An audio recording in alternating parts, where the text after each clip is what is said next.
Kass got robbed. Kass got robbed. Literally. I'm dealing with it much better than I thought I would. Yeah, this morning I noticed, this is going to be funny, Robin. You're really going to like this part. I'm not gonna like any of it, pal. Yeah. Last night, my bicycle was stolen, but the way it happened. Wait, say that again. My bicycle was stolen. I left my gate open, so I usually take my trash cans out Sunday night and I bring them in Monday morning. And so I do it through my big driveway gate, and I have to like remember to open and close the driveway. So when I opened it, took the trash cans out, and I walked back in the house where my clicker is, and just forgot we were making dinner, and I was all over the place. And I've done this before, but I've never experienced a theft in the process of it. So this morning I look out and I see, you know, those frisbees that we've been using when we go to the beach, Rob? Those Aerobies. We've had two. Me and Rob have these Aerobie frisbees that we like to take to the beach whenever we want to just like go on our little dates. And we've had two of them, and they were hanging on the handlebar of my bike. And so I noticed that those two Aerobies were just on the ground. And in my head, I'm like, well, you those didn't steal those. Wow. And I was like, oh no, those aren't where those are supposed to be. Oh, I bet my bike is stolen. I go over there, sure enough, bike is stolen, and it's an extra bike. It's actually my brother's bike that he hasn't ridden in like 5 years or whatever. And it must have been a relief to know I wasn't the person who stole it. Absolutely, I would have taken the Aerobies. You would have taken the Aerobies are actually more valuable. My bikes are in my garage where it's all locked up, but this bike was just on the side because I was like moving something or whatever. So I go to check the footage, and sure enough, I'll give Gabby the photo to throw up. There's just a guy who like walks by, or he rides by. He's on a bike. On what? And then he's on another bike. He already has a bike? Already has a bike. What he kind of like looks around, and then he does that very sheepish, like, you know, like just making sure I don't come out of my house. And then he goes and just grabs a bike. As he's leaving my driveway, he takes the two Aerobies off and just throws them down on the ground. And I was like, good for him. You know, like you missed out with the Aerobies, but nice enough guy to only take what he wanted. The tires were flat, but somehow he still rode off with them. Well, I want to know what he did with the other bike. I was like, come on, Jamie. You never been in the hood? You never see how when a guy's riding a bike and he's holding one next to him? That's right. That's what I thought had happened. But when I was backing out to go to work, I look out, and on the street is another bike just sitting there, like his bike. So he liked yours better. He just did a trade. He just did a trade. Trade that bike? No, I didn't trade. I'm sure somebody else. It would have been would have been gone. I'm sure right after I left. But yeah, that's my story. Completely my fault. You know, that's what I get for expecting my fellow man to just keep my stuff where it is and not walk onto my property given the opportunity. So there you go. You know what you got to do? You got to put one of those nets down, and then you put the bike on top of that, and then it's one of those nets where when he grabs the bike, it snatches him up, and he's hanging from the tree. Yeah, and then you can do whatever you please with him. Anything I want, I could do to him. So what were your feelings when you saw? Was there any anger? No. Here's the best part of this whole thing was there was a version of me where I would have like printed out his picture, gone around, put it on posts, maybe like sat and like scoped out all the people and like put a camera out and see who was like riding by. And I would have like probably been very upset, and felt like this thing that was mine it was taken from me. I had none of that. A big part of it was like, I never used that bike. No, it's not a very expensive bike. If that guy needs it that bad and he needed to take it, then go ahead. You know, it's fine. He didn't need it. He already had one. He already had a bike. Maybe he just liked this one because it had like red rims on it. Stop defending this asshole. I have no problem. He kind of looks like his brother, so maybe that's why. Throw up the picture again, Gabby. Yeah. part of me is like, well, now I don't have to like find a home for that thing because like in my garage, I only have 2 little hangy things for the bikes and not 3. And so, such a glass half full guy you are. Wow. I can't spend any energy. And you guys can tell me if you've gotten this way as you've gotten older, but I can't affect certain things, right? And why would I spend any extra calories and energy like worrying about these things, ruining my day where I had to go to work, I had to go like be on camera? Like, why would I carry that and bring that with me when it would make absolutely no difference? And so, yeah, I'm very pleased with how I received this information this morning. I am proud of you. Yeah, It's a bit of a perfect storm too, for where like it was something you didn't want and it was partially your fault. Like, yeah, you know, so it's like, oh, like, okay, yeah. So yeah, I see. Since you did the when you gave me all your clothes to give away to the veterans, Yeah, they left a bag. So they leave you a little note, which I didn't tell you. They say like, hey, thanks for donating these to the veterans. you're welcome. And here's a they give you like a big yellow bag in case you want to do another one, and their phone number. So I've been going through like all my drawers and stuff and like trying to find shirts. I have a lot of clothes I'm going to be donating, but I've been in this sort of like, if I don't need it and use it every day, maybe I should think about letting it go. And so the bike just happens to fall in that same basket. I don't need it. I don't use it every day. Somebody else could probably get a lot more mileage out of it, literally get some mileage out of it that I won't. I'm just kind of like advanced. I'm like an evolved version of you regular humans. You're so evolved. Thank you I so was much. gonna donate my stuff to like abused this, that, but then I knew Kassem was doing it, and for him to, you know, put the stuff outside and this, I wanted to make it something he would enjoy. So I did Yeah. like Vietnam vets because you know he hates Asians. So Right. I thought that would be the best way to go, and he was Yeah. stoked on it, and now he's giving them even more. See? Yeah, when they came and picked up the bags, it was just like a nod, like a knowing nod we gave to each other. Yeah, keep up the good fight. Yeah. Yeah, We have a lot more work to do. Part 2. Yeah. Oh, there. Stupid. Somehow we'll make it racist. Yeah, no, that's why I love you. How was the wedding? Yeah. How did the tell us speech about how it went. go? Fantastic, super. Awesome. You can give me details, set the scene, how'd it go? Where how'd your speech end up? So the night before was the rehearsal dinner, and it was at like 5:30, and 20 people were meeting over there on the golf course, and we had to like go over. Everyone stands here. Everyone's here. It's 5:30 or whatever. All of a sudden at 4:30, like skies got black. It was like ba-bang, ba-bang, like torrential downpour. Whoa. The hotels where everyone was staying was flooded. Like, Was it outdoor, you said? Or yeah. So they had to my move gosh. where we were going to eat to a new location. They had to cancel the rehearsal. Everybody ate, which turned out nice. And then they were like, all right, like the buses are coming and we're going to the welcoming party. So the first bus showed up, which was just like a 16 passenger thing maybe, or like 12, and took like a bunch of people, and Rex and like the bride and the groom stayed back with like, you know, they were like 20 or 25 people. And then the big bus was coming. And like they're waiting, and then they called like the bus driver and like, where are you? And the guy was like, hello, like sleeping, and he was like, I'm not working tonight. And they were like, excuse me? And like the guy was like, yeah, I'm not booked to work tonight. And like what they think was that because of the storm, like the guy was just like, yeah, fuck it, like this is such a small town. It's like he's probably the only bus driver in town. So he was like, I'll get another job another night. Like, so he just didn't show up.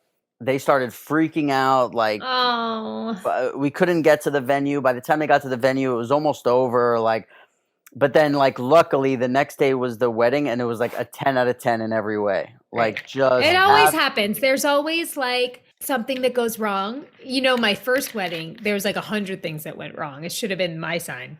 Yeah, right. Not including the marriage. Yeah, I know the first thing. But I'm glad to hear. I'm even though I'm sure that night was like a little stressful for them, like that it all turned out great. It always does. And it was, and then like, you know, so we go over to the house first. Everybody gets ready, and they're like, oh, they want, like the photographer wants me to like put his cufflinks on and put his bow tie on and this, and then I watch his dad like put his jacket on him. And everybody's getting ready, and you go, and they had like us walking out of this like patch of like tall grass and trees into like a parking lot, and they were doing like drone shots of us like for the video, and then they did like the first look with the two of them where like they see each other. I thought that was supposed to be like her walking down the aisle. Yeah, but I guess that's not the thing anymore. Sometimes they do pictures before. I did that with Cutter. Yeah, because they don't want you to get all messed up from the ceremony. Like, you want your makeup to be on point. Yeah, but more too, like for me, I didn't want to take pictures while like my party was happening. Like I wanted to be at my party. So I was like, let's just do this before for an hour and then hang. Yeah, they did the so they, you know, everybody, we meet there, everybody does the walk. They did their vows, which was like their cousin married them, so it was very like personal and sweet. And you know, they were like busting up during reading the vows, and like everything was just beautiful.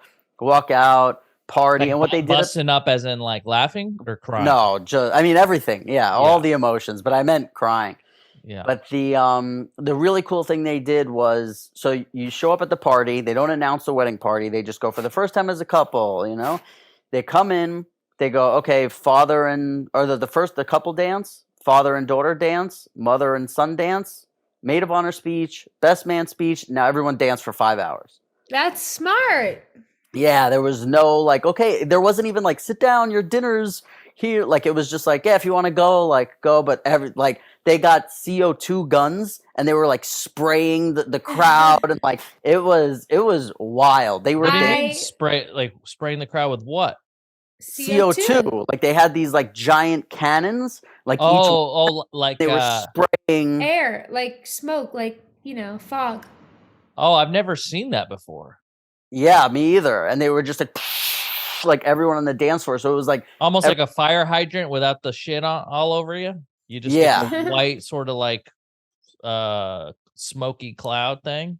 Yeah, it's like that stuff that comes out at a club when it's like, you know, it's like, and you're just like, oh, this is nice and cool, and it's blazing hot in here, and this. But it was just, yeah, it was magical. Everything was just incredible. Awesome. And now we're at a house for a week, and they have we're making like 50 decisions a day, and now they're just like, they get to chill. That's great. Last night they made a fire on the beach, and we sat there until like 1 a.m, just like talking and laughing and listening to music, and it was But the barn fire. The barn fire. It's actually a bone fire from the Aztec. Oh, is it? Oh, yeah. Interesting. Yeah. Woo! Now a word from our sponsor, BetterHelp.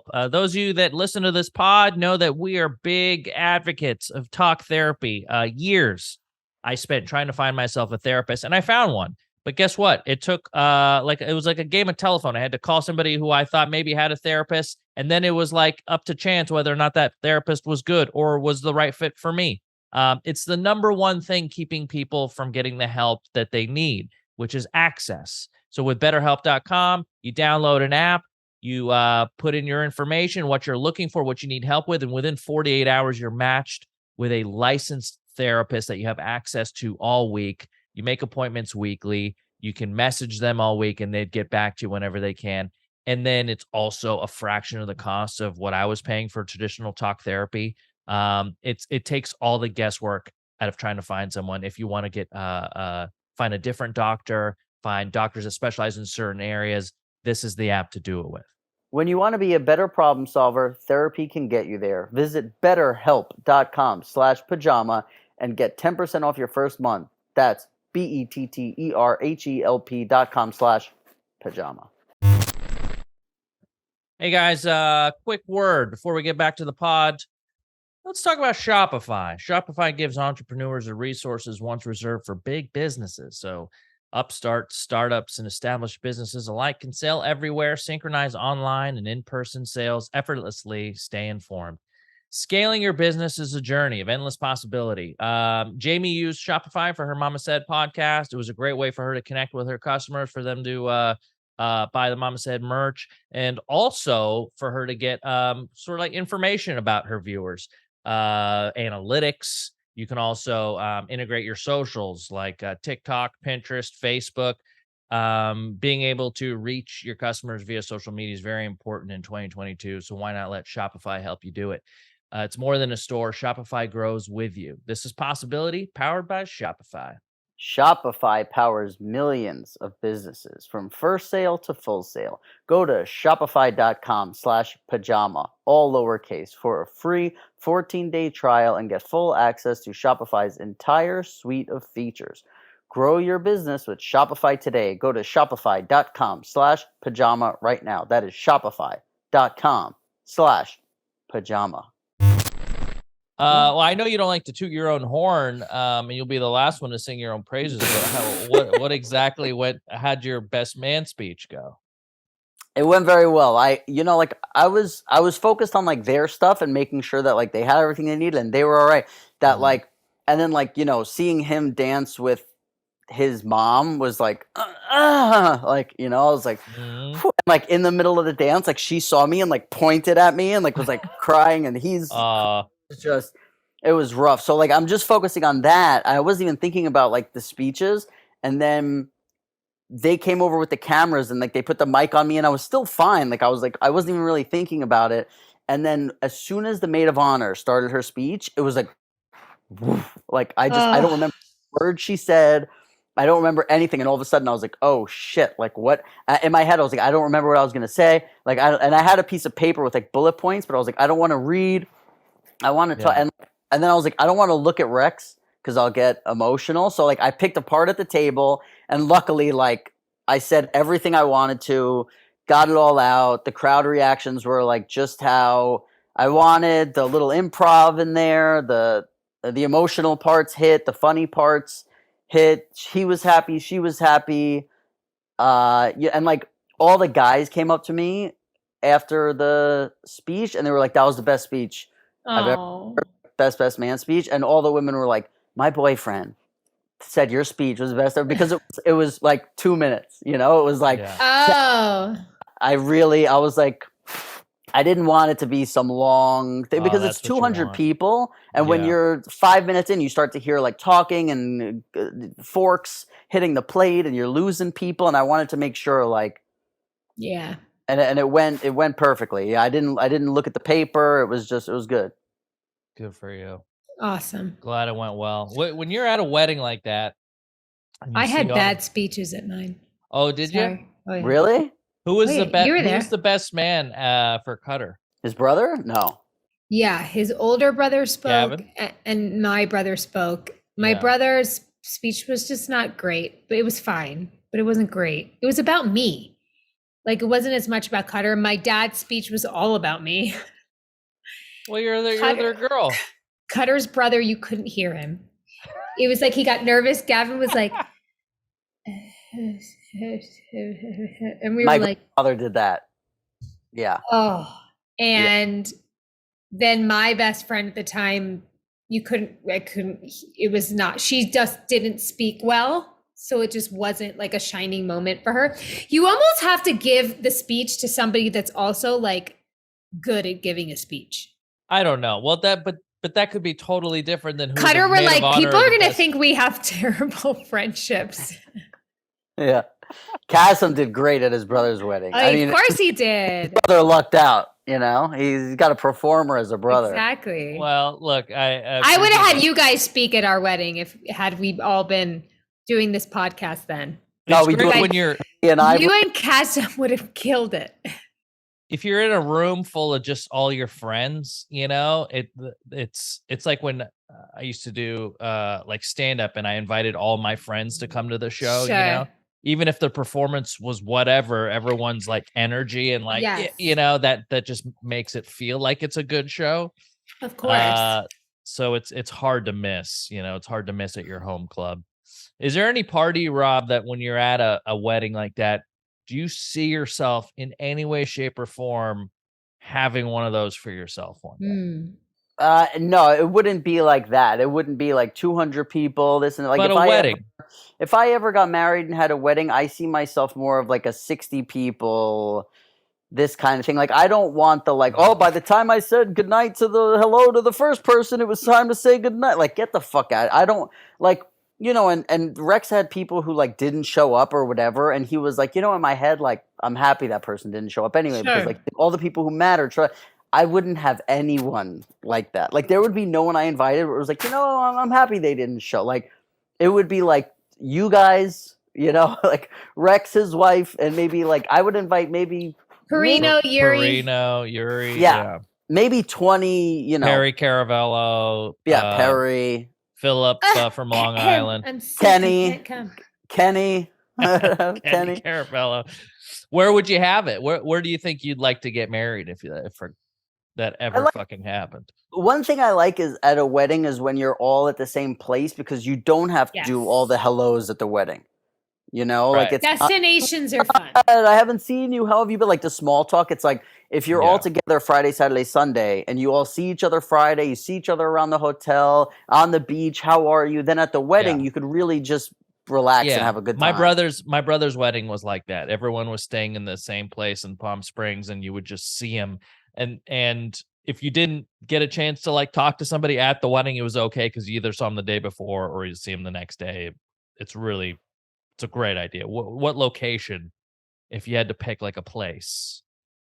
I mean, I like a beach, but if my wife was okay with it and I was going to get married, I'd also be okay with like the courthouse thing. You know what I mean? That would be fun. Yeah, like go to the courthouse, go out to eat after, laugh, and this because it's like I don't want to have like I've had things where even like when we did the Super Bowl commercial, I had friends who hit me up like after and were like, "Oh, you can't, you couldn't tell me like." And I'm like, right. No, I couldn't. By the way, those are not like legally, I couldn't. Those are not my best friends. Those are like sideline people where you're like, yeah, why do you still have my number again? Like, you know what I mean? It's like, yeah, this is why. Like, you're not happy for me. You're thinking like you saw that commercial and thought about yourself. Yeah. So it's like, well, yeah. Lame. So it's like, I'm sorry. After I did that, I didn't think about you. So I wouldn't have to go through that thing of like seeing people in that awkward thing of like, oh, I heard you got married. And then there's the thing of like, if you've gone to someone's wedding, you have to invite them to your wedding. It feels like to me. And I've been to a bunch of weddings and I have to invite people. And I'm just like, and also like, I don't feel comfortable making people travel. Like maybe like but even like Jamie, even like Kassem, I'd feel all right. Even you, Jamie, of being like, hey, I want you and Cutter to get on a plane. Yeah, but that would be like a fun thing for us to do. Yeah, no, I get like it. But like me and you are the same where like we plan stuff like that. And then like that Thursday comes and you're like, oh, like, and I know that. I know how it, like I love Rex. So like family, like it's, one thing I realize is why me and him are best friends, like from part of it from my end is when I have that thing when I'm talking about something or explaining something and I start to get like aggressive or like amped up, like I know there's a lot of people who I know who like start to like back away or like, uh-oh, Rob's getting this way.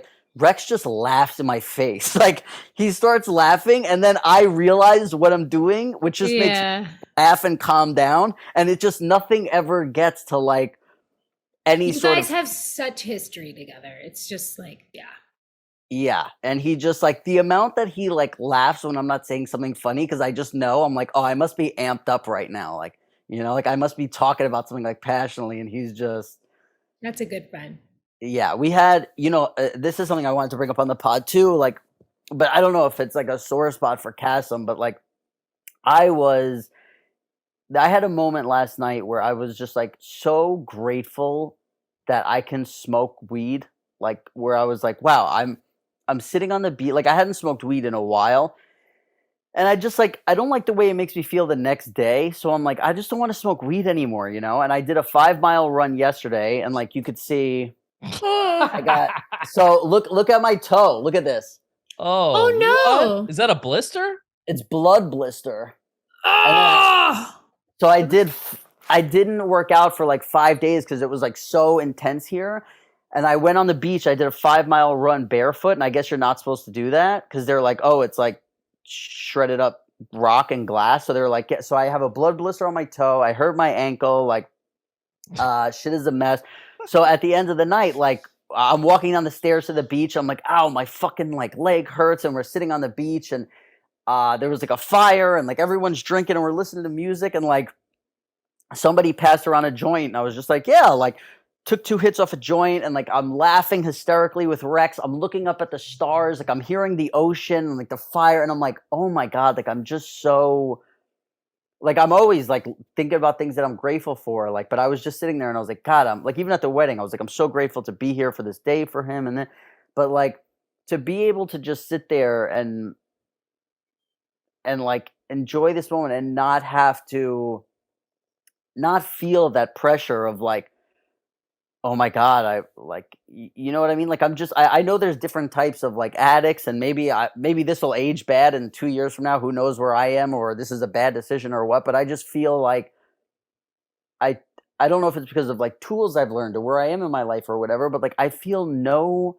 pressure in any sort of like addiction. Like, I know I couldn't have 12 beers right now. Like, I know that would be a very dangerous thing. So like I know I feel where some limits are. Like I wouldn't take a painkiller right now in this, but like I don't know. Like I could take 2 hits off a joint, and then today, like before, I would wake up and be like, man, I want to get high, but I'm like, Yeah. I don't want to be high during the day. Like I don't even want to get high tonight. Like I love like being healthy and working out and feeling not like like and just sitting around. But the fact that I have it as an option, whether it's once a month or once every 2 months or whenever I feel like it, it's just nice. Like, and again, I don't know if this is like weird to say in front of you, Kass, or no. Why would it be weird to say in front of me? I know that you occasionally will smoke on a joint. I think the thing is with weed and being in a program, like the program has no opinion on weed, right? There's people have all kinds of different thoughts and ideas of what sobriety means to them. And it just comes to what it means to that person. I know plenty of people that do not drink but smoke weed. I know like you and my brother, you guys seem to be able to do it and it doesn't ever escalate, and like you're not like planning when the next time you're gonna do it is, and you're like getting all obsessive over it. And I know people that smoke weed but don't drink that probably shouldn't be smoking weed. I mean, but it's like everyone's different. Do you know what I mean? And so like I love hearing that you had that moment. You know what I mean? It's like I've known you, I don't know, mostly I 8, think 9. since and you've been sober the whole time and you've smoked weed, and I've never felt like I've watched you smoke weed and be like, oh, this is a slippery slope. Me on the other hand. Maybe on the other hand, it's a different story. Everyone's different with it. And I know if I do it, it's a matter of time before I just start like getting back into the habits, because I don't have the ability to like moderate in that way. Yeah. You know, and that's I am envious of you in that way, but I'm also like, I also know that's the breaks. Yeah. Power to you, dude. Get stoned on that beach, man. Enjoy it. Yeah, that's what I just meant about like saying like, oh, I'm so grateful for like that. I could like that part being weird, not just saying that like I smoked. No, be No, great, no, dude. no, Be no. grateful in you being able to like enjoy the moment that you're in is like ultimately what we're all trying to do, is to be present in the moment. And you just had a moment like that you were able to be present in. That's amazing. Yeah. And even more so, I think the moments was like today, like where I realized like, wow, that was just so like nice, like because it was today when I was like, oh, it's so nice that like I don't want to smoke weed right now. You know what I mean? Where it was like that was who I was before. It was like Right. I see it with people now, and it makes me sad where like the drug or the alcohol is their whole identity, you know? Like they're just kind of sitting around like waiting until like, man, when could we fucking drink and part? And that's how I used to be, where it was like if I wasn't high or drunk, it was like, what are we waiting for? Like Yeah, but you were always still great. Well, yeah, because around you, like you know what I mean? Like I was always like happier, and you know, we were working a lot, or we were doing this like and good, but you know, and also you were never around at 6 a.m. after hours, like, you know, 6 a.m., 1 p.m. like this. That wasn't your, like, we would go like to dinner at 9 p.m. and I'd be drinking beer and it'd be all right. Yeah, and I would leave at like 2 a.m. from the club, like the pussy I was. 2 a.m. But you, like, so when late. I was like harassing you to go to a strip club in Vegas, and you were like, no, and I was like, come on! I was like, you gotta go! Like I think you bit me. Yeah, that sounds right. Oh gosh, I'm so glad I was never bit by you. I gotta say, Backbone might be the coolest looking thing that has ever showed up to my doorstep. It looks cool. It brought back a lot of nostalgia. It fixed problems that I had, which I don't anymore, but I used to play games on my phone a lot, and I was like, I can't enjoy this because you can't be precise. You know what I mean? It's like you're not when you're missing shots. I'm not thinking I'm missing shots. I'm blaming it on the fucking screen. I'm blaming it on I can't pinpoint exactly where I want. And now you can attach this controller to your phone. Yeah, that's right. Look, for those of you that have been into mobile gaming for a while, I don't know how you don't go and get yourself one of these. It's a very nice piece of hardware here that attaches to your phone and allows you to play mobile games like your phone was a game controller. It's incredibly well made, and it works with hundreds of games that are compatible in the App Store. Um, and they just released a PlayStation edition of the actual Backbone. It's an officially licensed controller for PlayStation. It was brought to life in collaboration with PlayStation and their design team. It's got elegant colors, materials, and finishes that are all inspired by the design of the PS5 DualSense controller, all the way down to the transparent face buttons and its visually distinctive floating appearance. I got to have them send me one of those because I'm still rocking this one here. All you got to do is simply plug in your iPhone to the Backbone and enjoy console quality controls as you play console games via remote play or cloud streaming services and App Store games. Look, guys, if you guys travel a lot and you don't have a lot of room to spare, pop one of these in your bag, and now you're gaming on a whole other level. I played Call of Duty mobile on my iPhone, and I got to tell you, it makes the whole experience much, much better. I actually really despise using the touch screen for controls. So if you're like me and you want to take your gaming to the next level, get yourself a Backbone. I want it. So go to playbackbone.com/pajama now to order your Backbone for a limited time and get free access to over 350 console games and perks. Backbone is now the official partner of Diablo Immortal. Not only is the game specifically optimized for Backbone, but you will also receive $10 of in-game perks. Find your next adventure at playbackbone.com/pajama. I think the difference is if that was me on the beach and had a joint today, I would be, man, when's that next joint? I'd be planning it and I'd be like, I'm going to go to the beach tonight. And then I'm going to bring a little J and I'm going to sit by and I'm going to listen to this album. And I'd just be obsessing. The obsession would already start to creep in. It wouldn't take long. And even now, just speaking of, I've been playing some video games recently because I've taken I don't know, almost a year off of Rocket League, and I'm starting to play it a little bit right now, and I can start to feel oh yeah, I want to do this all the time. Weird. You know what I mean? Yeah, I want to do this all, and I'm busy, and so I don't get to, but I can see where my mind wants to go, which is to a place where it's all I get to do is laser focus on this one activity and kind of tune out and isolate. It's like a brain break. Yeah. Yeah. Well, I was telling a friend, because we had some friends over this past weekend in Austin visiting with their little girl, and it was Bo's birthday. He's 9, by the way, now, guys. Crazy, right? Oh, wow. Happy birthday, Bo. Bo turned 9. Bo. Oh, happy birthday, Bo.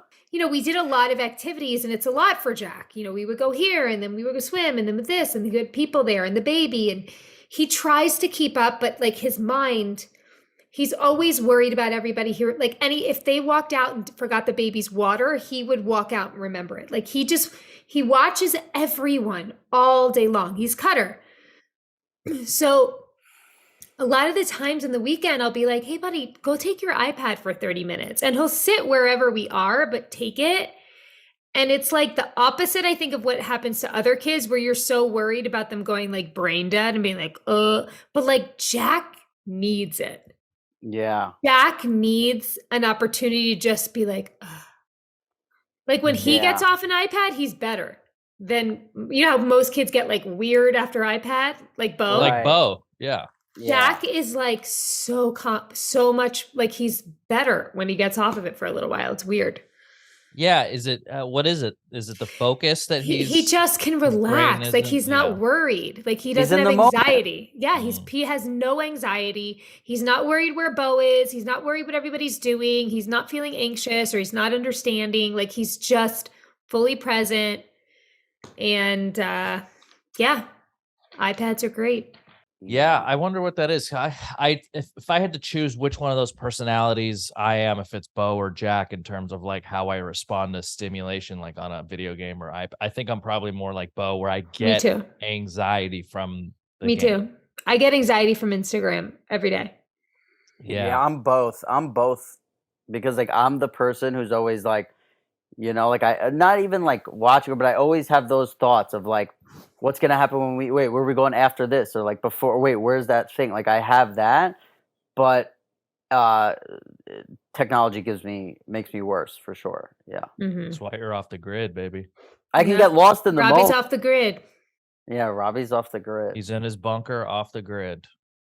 That's how we roll. What are you drinking at these parties? I mean, it just can't be water. You were drinking Poland Spring at the wedding the whole time. Didn't have any like a treat. Not like one thing. Wow. What's a treat? A juice? Yeah, like a non-alcoholic something. No. But you know what's funny is how when we talk about like addiction and this, like the only thing I feel like I'm active. It's funny because there was like a therapist person. I don't know exactly what her like title is. She's a psychologist or this at the wedding, and she's a friend who I knew from back in the day, and we were talking, and I'm like, oh, I didn't know you were doing that. And she was talking about how like, because I saw her the day before, and then during that day, so we told each other our stories and this, and she's been in a program for a long time, and she was talking about how like, she treats people and she tries not, talking about how like when you have an illness or there's different illnesses, like you can't treat everyone the same. So when it's like, if someone has cancer, you don't just go, oh, here's what you do. You have to talk to them and what are their symptoms or what kind of cancers or what is the. So she's like, when you talk, she's like, with some people want to introduce things back into their life and you go, okay, maybe that'll be okay. Tell me, maybe this is how you do it in this. And she's like, then there's some people where they want to introduce things and you go, like, like this is going to be a thing. But like the one thing I feel like is like, but I guess this is just life, is like, I feel like I have such an active addiction to like food where like, I was at the wedding and like we ate these little things or whatever. And I'm like, is there any point in this wedding when I could run back to the house and get a brownie and then like come running back and no one will notice I was gone? And like, I'm thinking about that for 30 minutes during the wedding. Like, I'm just like, I think, cause I have honey mamas, at the house. And I'm like, I think I could do it. Like, I'm like, I think I could run when there's like, everyone was dancing on the dance floor. I was like, I think I could be back in like 14 minutes. And I'm like mapping out this whole thing. And that's how like addiction is, Yeah. Yeah. Wow. I never forget getting you those honey mamas when I got there to Austin. Me and Jamie went to that juice place. Sun Life. We bought the whole case of honey mamas. All of them. And I was like, oh man, this will last them all week. And then I think the next day, I was like, I saw you eating one. I'm like, oh, how many of those you got left? He's like, yeah, this is the last one. Yeah. I was like, wow. I was on vacation, man. Dude, no, they're good. They're good. They're good when it's the only sweet thing you eat. Oh, yeah. Too. Jamie, you know what I wanted to ask you when I was at the wedding? I was thinking about this. I wanted to ask Kassem too about his brother's wedding, but like, what was your favorite moment from your wedding, like with Cutter? With Cutter? Yeah. I feel like we like barely got to see each other during the wedding, as crazy as that sounds, because so many people and people to talk to. I think my favorite part was we decided to stay one more night the day after our wedding. Like we were going to go home that same day with everybody else, and we stayed one more night. We got the room for one more night and had Bo and like let our babysitter go for the weekend, and like just the three of us like in bed. And that was like nice, like to kind of get back to like just the three of us and kind of how, it all started, and have like this like nice kind of quiet moment after everything. That was my favorite time of the weekend.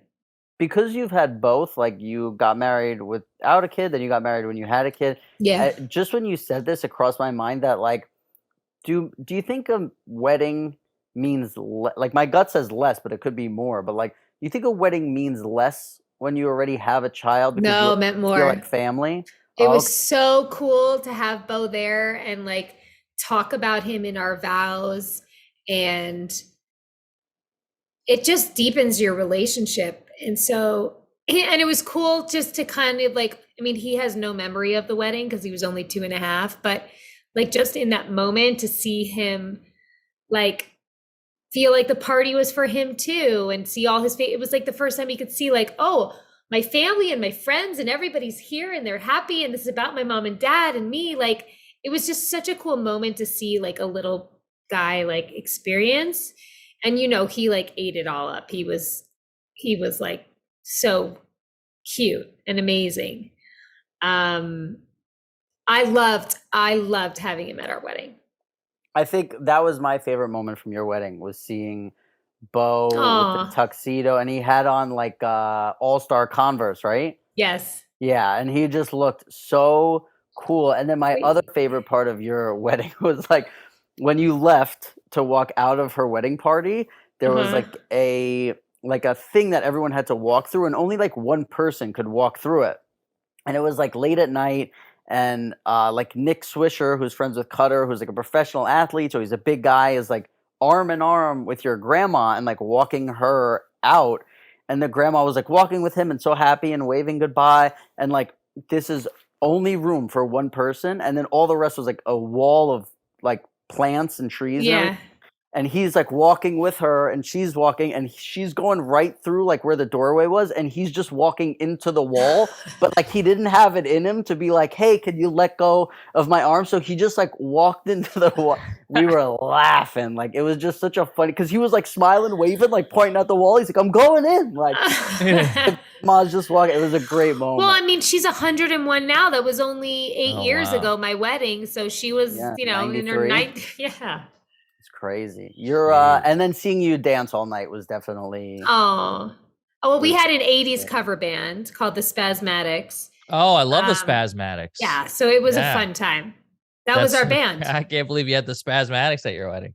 When I came to visit you in Austin, they were performing at like one of the bars by where I was staying. Yeah, so I found out they play in Austin a lot. We gotta go when they're there. They were great. Yeah. They were really good. Kass, what was your favorite part of your brother's wedding?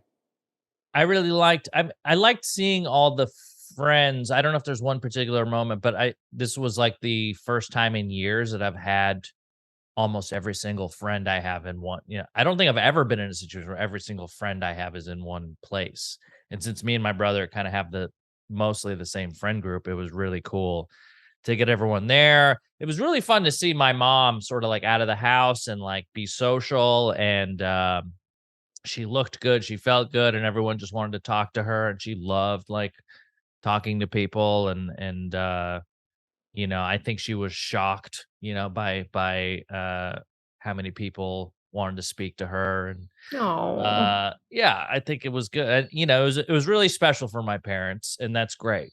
You know, I don't know how many years they have. Hopefully it's an infinite amount, but I know that this will be like a big highlight, you know, for us as a family. So it was overall just great to see friends, and great to see my mom out there holding court. And have you seen Jamie-Lynn?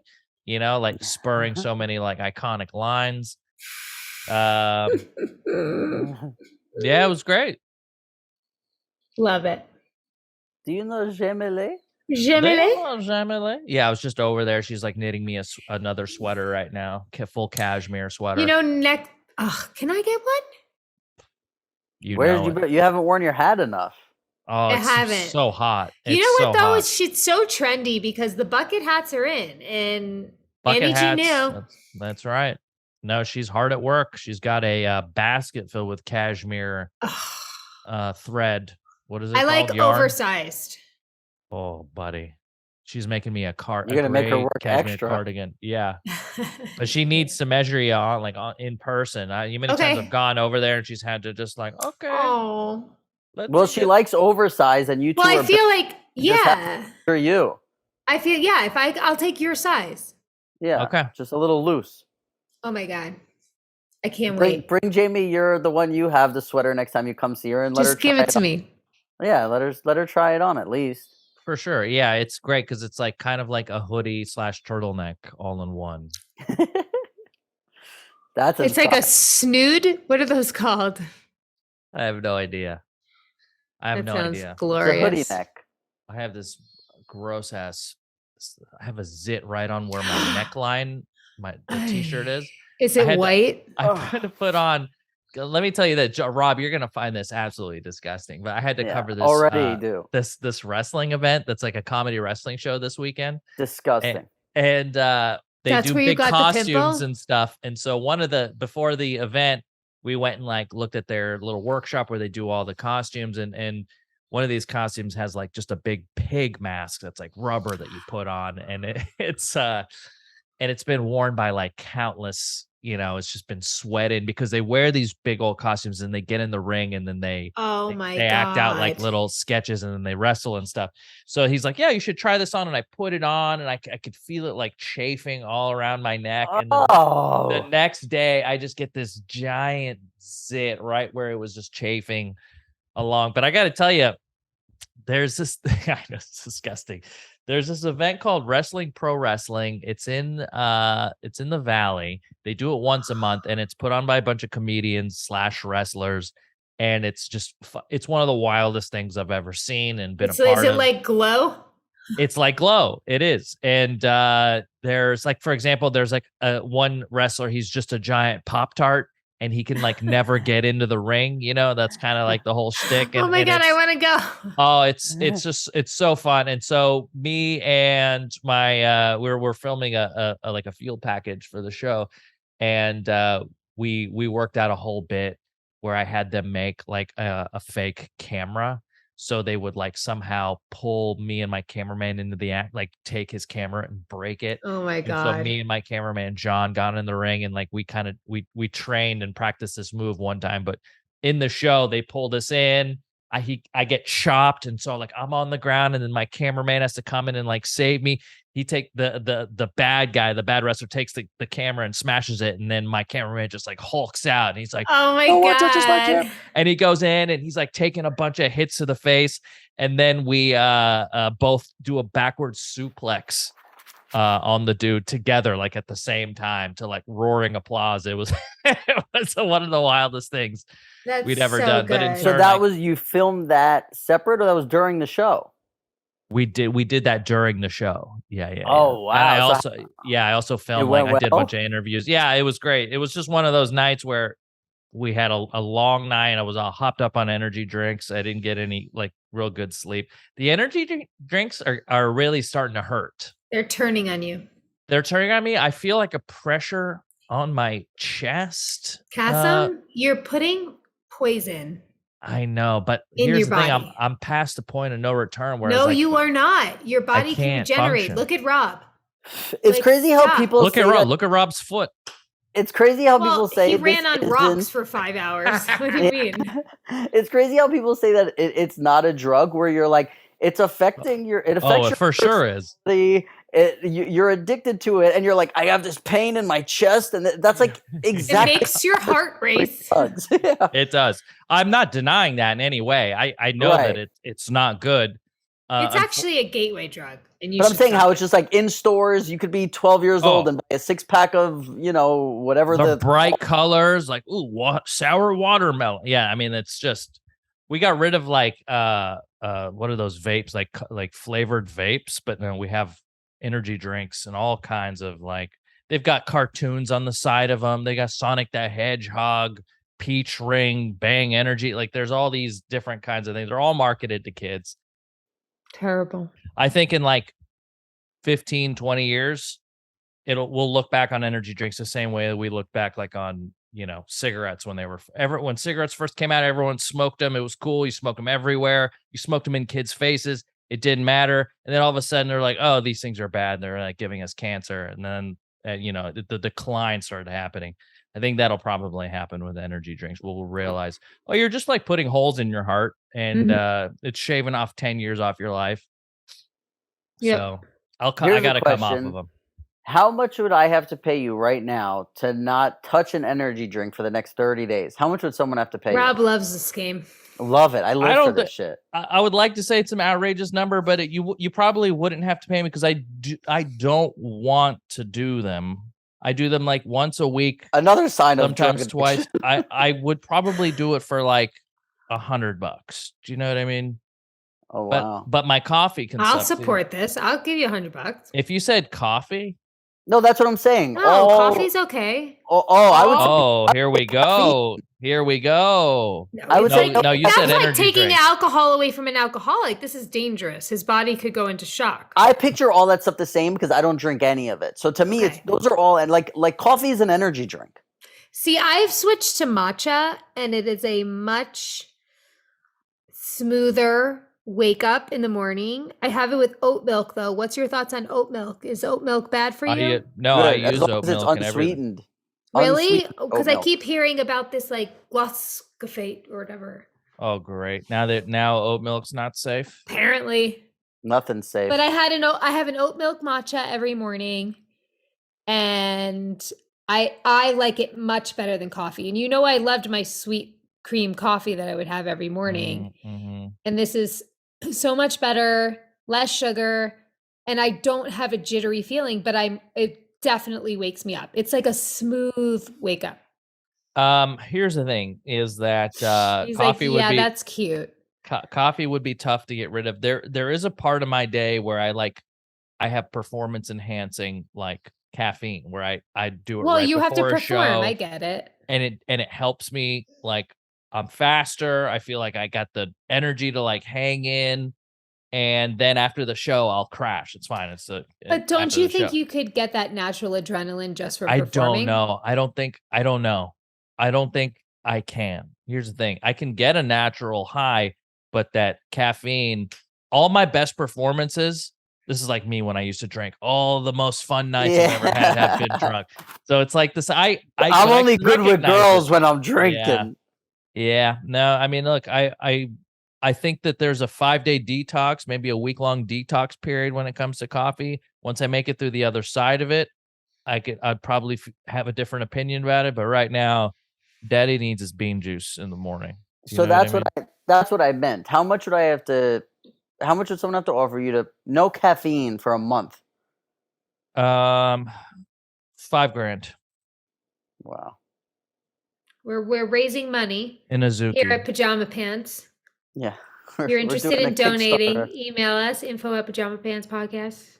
Yeah. Yeah. Oh, speaking of email, I got an email. Let's do it. You want to read a couple of emails? Read one because I gotta go pee soon. It says, "Hey y'all, new listener here, and I'm still going through the first episodes, but have always listened to the latest ones coming through. This question is mostly for Rob, but maybe Jamie and Kassem can also answer. I'm going through the motions of getting myself back into the gym, trying to find the right weight to start out, getting into the rhythm/schedule, and getting over me thinking others are judging me. Rob, what was it like for you to start working out or returning to the gym post-pandemic? What are some tricks that have led you to stay consistent in those days while you were getting used to it? Rob, can you give me and all your listeners a nice quote for motivation? Keep up the great work, by the way. Sincerely, Derek." Yeah, I helped somebody just like casually, just telling them a couple things, do this and do that, and talking to them through stuff to lose like 40 pounds or something. And like one of their biggest things was like, well, I don't want to go into the gym because I'm fat and I'm very out of shape, and I think everyone's looking at me in this. And what I said to them was like, how many people in your life have you looked at in the gym or when you're in the gym that are out of shape or whatever? And like, what are your thoughts about them? Like, what do you think? Good for you, dude. Right, good for you. But also, let's say it's negative, right? Let's say your thought is like, oh, look at this fat person. Okay, so I'm like, okay, imagine someone in the gym is thinking that about you. Now what? Like, I'm like, what is the difference of somebody thinking you're fat in the gym compared to thinking you're fat when you go to a restaurant? You have no problem going to a restaurant and eating, but you have a problem going into the gym and trying to maybe fix what you're insecure about instead of, you know what I mean? If you were like, I never leave my apartment, but I'm going to go to the gym for the first time after ever leaving, I'd be like, oh, okay, I understand. But if you're like, I'm out all day doing shit, but I don't want people to think I'm fat in the gym. Like, it's like, yeah, you got to get over that. Totally. If you're going to if people are judging you, isn't the gym the place you want to be judged? Because there, at least you have a defense of like, look, dude, I'm trying to, this is where I should be. Do you know what I mean? If you see someone who's overweight and they're at like, a McDonald's or a Burger King, and they've got like what looks like 3, quarter pounders with cheese, like, it's like, okay, dude, like we're witnessing your sickness. I don't want to, right, but no one's ever like, man, I don't want to go to Burger King today because exactly, yeah. But at least at the gym, you're trying to better yourself. You know what I mean? I don't know if that's the right thing in this whole world with body positivity and all that. But since we're talking on the subject of addiction and being cognizant of it and being in the middle of it, I think that's like seeing somebody who's addicted to painkillers, but they're at the treatment center. Do you know what I mean? Like, yeah, you can judge that person, but they're where they probably should be, instead of like somebody who's on cocaine at the club. So totally. And when somebody saw me go into the gym for the first time and I couldn't do one pull-up, if they saw me just hanging there like I was, if they saw me, a year later when I was doing 13, 14 pull-ups, they'd probably be like, oh shit, like good for him, like, wow, look at that. And by the way, they're not thinking anything I don't know. When I can't do one pull-up, they're not thinking something about me I don't know. Like, I'm not like, no, I can do 5 pull-ups. Like, no, trust me. And my experience would be different than somebody who's obviously like overweight, but I've always had great interactions with people at the gym. I remember like gym chads, like major giga chads, coming over to me and being like, hey dude, like, I've seen you in here for the last few months, and like, that looks like you're lifting much more weight. Your form is a lot better. Like, good for you. Like, that's amazing. I've had people just do that who are obviously in way better shape. There's no reason for these people to come talk to me. I admire them, but they would come over and they'd be like, hey man, good job. Like, great work for coming in. And by the way, if you want, here's another exercise you could do if you wanted to work on this one. I've always had, like, I don't know if it's just my particular gym that I went to, but there was always great people in there. And for the most part, most people just kept to themselves, put headphones in and just like tuned out, say hi, bye, and that's it. So he wants a quote from you, by the way. You got give him like one of these quotes that you'd see like on Instagram or something. I made this one up recently. Just do it. You came up with that? Yeah, that's right. And I go like this when I say, I go, just do it. Like that. Whoa. You do just do it. Yeah, just do it. That's great. Oh, man. But like, no, so you went like this, Kass. Look, you went like that. You have to go a little higher on the last end. You go, just do it. It's not a check. You would say it's more of like a V. It's a V. It's more of like a, it's a V, but one side is longer. So you go, yeah, just do it. Just do it. Yeah. That could catch on. I think you should contact a lawyer and get that copywritten right now. Derek, there you go, buddy. Just do it. Just do it. Yeah, that's not bad. We got to sell posters of that or something. No, but like, I don't know. I don't know if I have a quote as much as it's like, I think the thing that helped me the most was like that moment when you're walking out of the gym. It's like that exact moment of thinking about like how good you feel, how great it is when you're eating, like the food's better. You don't feel as bad when you're like, you know what, I'm going to eat a fucking cheeseburger today, because you're like, you know what? Like, I really just think it's like sometimes I literally like walk out of the gym and like as soon as I shut the door to the gym, it's like a thing of like, yes, like, where it's like, first of all, I'm done with that. But second of all, it's like what I'm doing for my body is so good. I feel so fucking good right now. This is allegedly like making my life longer. I don't know, but like, I just know like, and again, this is something I had talked about before, but it's like when I went into my gym and they had like 50-pound dumbbells, my head went, I'll never be able to lift those. Like, and then like at the time I was lifting 30s or 35s, and then like a couple of weeks later it was 40s, and then it was 45s, then it was 50s. Then I was like, oh, I need to go to a new gym. like I can't even go to my gym anymore because I'm not. So then later in your life, when you have obstacles in your life, or people are saying like, oh, you can't do this, or you think like I can't do this, you think your brain, like those, I don't know if this is the correct thing, but I think like those neural pathways in your brain are switched to be like, no, I can, instead of leaning towards the like, no, I can't do that stuff. Like it's much easier to be like, I can, or like I'll try, like I know I have it in me to do stuff I think I can't do, instead of just sitting around and not doing it. So yeah, give them one quote that would motivate somebody to hit the gym, Jamie. Get like an inspirational Instagram quote off the top of your head. Only you can prevent forest fires. Oh, that's good. See, mine was just do it. That's right.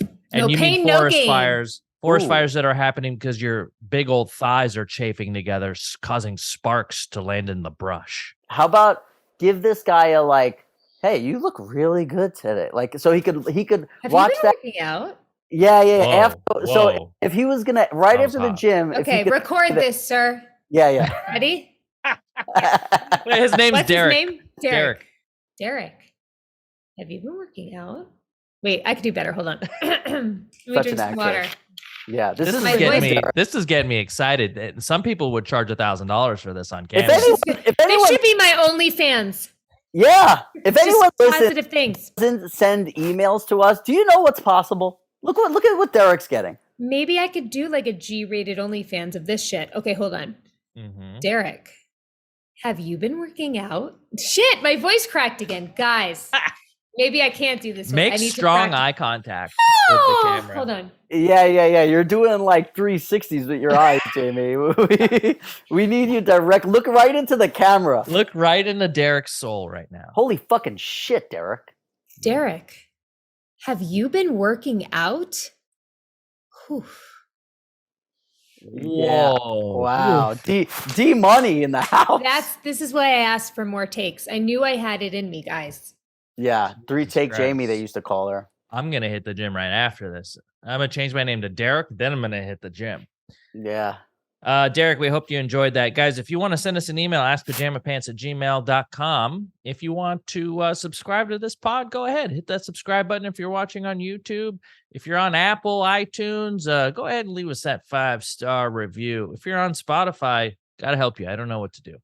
We got a subreddit. Get it together.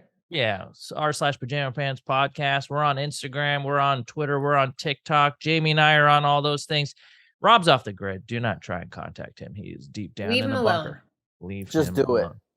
Swoosh. Just how about that, guys? You guys got anything? Love you both. I like that. Love you very much. Love you, Jamie-Lynn.